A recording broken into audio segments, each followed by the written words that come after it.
So, ayun mga koys, nag-water change tayong kaninang umaga mga koys, mga alas 7 ng umaga. Tapos, direkta ito sa sa gripo namin. Chlorinated itong water natin mga koys. Kasi ito lang ang available na tubig natin ngayon mga koys. Yan mga koys, masigla ang ating mga mga hito mga koys. Sa ngayon mga koys, ma-stress sila ngayon koys. Parang namatay Tingnan natin ha. Oh, parang namatay mga koys ba pero uptake dai kaayo. Bukas na ito lalagyan ko ng orobiotic mga koys para maganda ang nila. Maganda ang ilang appetite mga koys.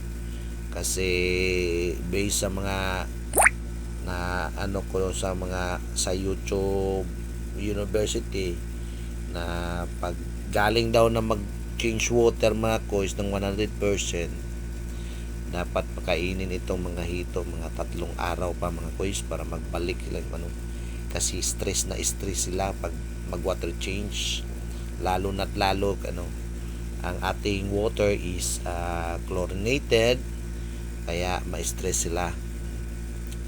Mga 3 araw, mga Tuesday ko pa yan Wednesday ko pa yan sila papakainin.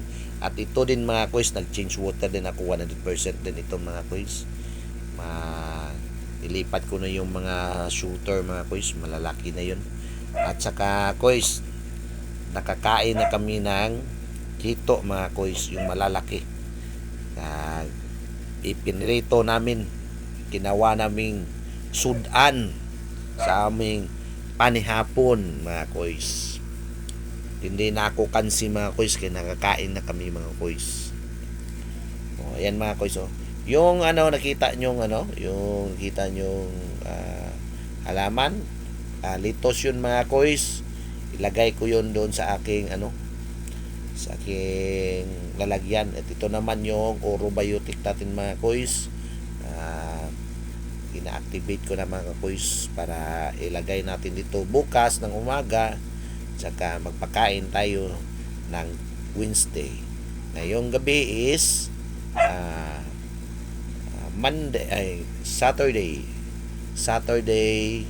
evening, at magpakain tayo ng Monday ko na ito papakainin para sarap-sarap ang kain nila mga koys. So ayan lang mga koys, huwag kalimutan mag-follow, mag-like and share sa atong video mga koys, para marami tayong maibigay sa inyo na video mga koys.